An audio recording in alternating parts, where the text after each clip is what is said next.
au niveau du. En septembre benn commission boo xam te ne day chargé de traiter le dossier lié aux violences d'État. Ok parce que amoon na commencé woon naa dégg ay nit ñu ngi leen di woo. par exemple les victimes. oui c'est ça ñu ngi leen di woo di ko def. enquête yi moom xamoo ni parfois les enquêteurs dinañ def seen liggéey ba mu mat sëkk. waaye bu ñu demee ba fi nga xam si ni ñoom la ñu war a defee les poursuites nécessaires foofu lay xawee am yenn blocage mais ak lu mënti xew. fii moom Sénégal benn Sénégalais du nangu des dossiers aussi sensibles. des dossiers aussi sérieux ñu koy enterrer. comme li doyen wax par perte de profit loolu mënu fay nekk. parce que sinon rek on donne carte blanche. ñeneen ñi ñoo reproduire que te dañu bëgg mu arrêter. d'accord doyen li nga xam ne moom lay waxaat mooy opposition bi tey jii gis nañu ne ñoom tamit ñu ngi génn xam nga sànq yaa ngi wax ne am na ñoo xam te ne tàmbali nañ di wax déglu nañu Amadou Mame Diop tamit génn na def na benn déclaration boo xam te ne wax na ko waaye it foofu daal dina critiquer bu baax a baax gestion bi nga xam te ne moom moo fi nekk di pouvoir actuel bi wax nañu seen i seen wàccaay di ñëwaat ci li nga xam te ne moom mooy seen politique bi mais également critiquer bu baax ki nga xam te ne mooy Ousmane Sonko posture am boobu yow nan nga ko gisee par rapport ak ñoo xam te ni fii la ñu jóge woon barki démb yàggul dara ñu sanctionné leen tey jii ñu ñëwaat tey jii di wax ne en 2029 ils vont se présenter. Il y a plusieurs lectures la première lecture moo di fi mu nekk le système est encore bien là. système bi mu ngi fi ba léegi. waaw parce que nag système du mbalit boo jël rek sànni surtout que nag bu système bi toogee am 64 ans d'existence nekk un système complètement vicié complètement gangréné et de très mauvaise gouvernance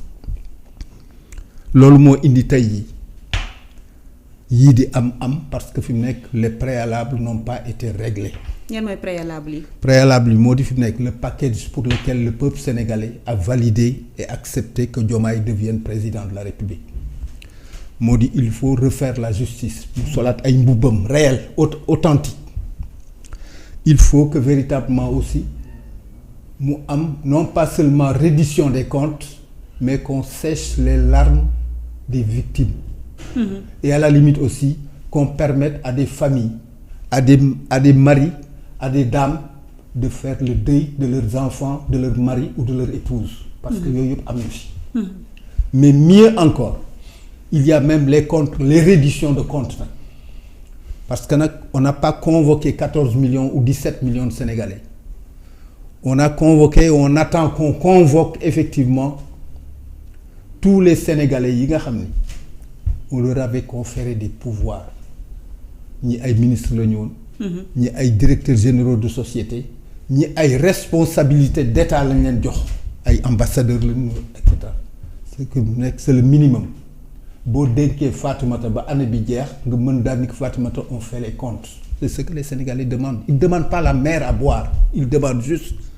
la ñu leen waxoon muy package ba ñu dem valider pour que Diomaye devienne président ñu régler ko tu te rends compte que ni avec les choses qui traînent le Sénégal c'est à la limite un pays boo xam dañuy wax ni c'est la capitale mondiale des pays yi nga xam ni ils vont plus vite que la musique ou mettre les charrues avant les bœufs. Sénégalais yi dañu ni bala ngay démarrer egg 5 nañ commencer compter 1. foofu lañ toll. tey jii nag ça traîne à tel point que fi mu nekk ñi amul woon fit wala ñi nga xam ni yëpp dañu waroon wuti ay sëriñ pour yàlla musal leen. am nañu fit ba nag di wax. ak di menacer ak di def n'importe quoi c'est-à-dire que il devait se faire très petit c'est quelque part un signe que ni réellement l'opposition n'existe pas ou n'existerait que dans le PASTEF même c'est-à-dire que dans le parti au pouvoir parce que dama gisul luy ndeyu parti bi nga xam ni ñoom ñoo fal président de la République bi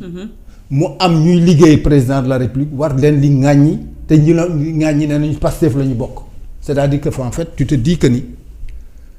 à défaut d'une opposition réelle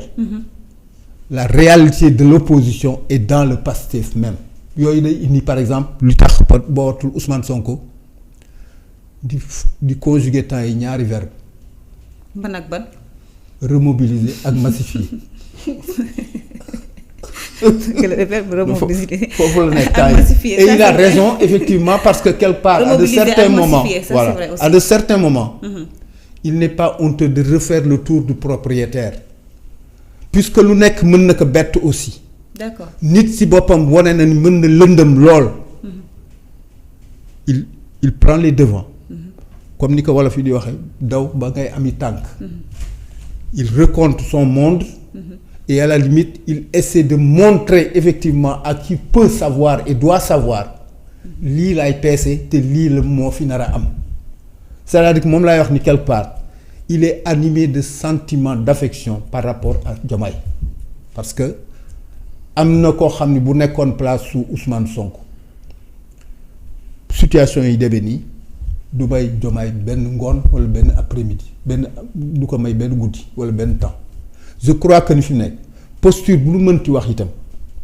moo di que Diomaye refasse le tour du propriétaire delluwaat xool et à la limite d'autant plus que waxoon nag moom ci boppam parce il a été le premier à s'étonner de sa gouvernance de sa présidence moom la jëkk jaaxal il a eu les fameux mots qui ont consisté à dire que ni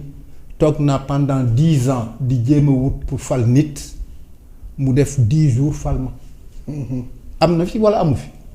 pour dire que ni rien n'est inventé c'est lui-même à la limite qui a trouvé les moyens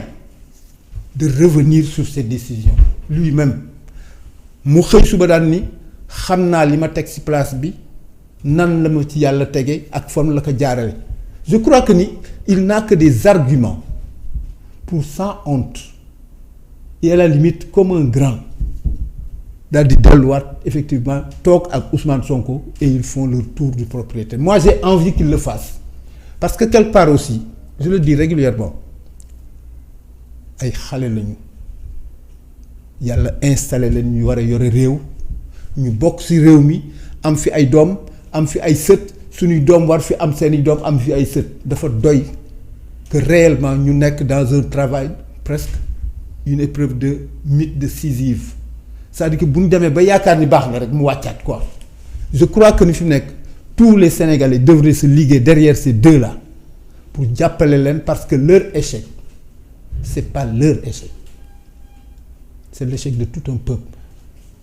c'est l'échec de toute une nation et cette nation-là s'appelle la nation sénégalaise. Leur victoire dafay installer Sénégal rek sur loo xam ne bu neexee comme ni ñu daan waxee Fatoumata dit Sylvie Vartan wala Fatoumata dit Riada ngay wax ni Sénégal bu la neexee nga appellation bi moo di alhamdulilah c'est-à-dire que nit ñaa ngi ci jàmm ak salaam d'autant plus que quelque part li ci nar a des xam nga lan lay doon nit ñi defaraat jikko yi rek kooku ça doit être d'ailleurs le prochain discours de Ousmane Sonko par rapport à l'incivisme et les désordres mentaux dans ce pays parce que nag il a beau avoir tous les plans de redressement possibles ils ont beau avoir mook Diomaye toutes les visions Sénégal 2050 bu nit ñi defaraatul xel yi xol yi xalaat yi defaraat jikko yi Sénégal du dem fenn. en tout cas ce temps boobu noonu moom mi nga xam te ne mooy Ousmane Sonko tamit mu ngi doon wër sànq làng ko mooy tournée bi nga wax ne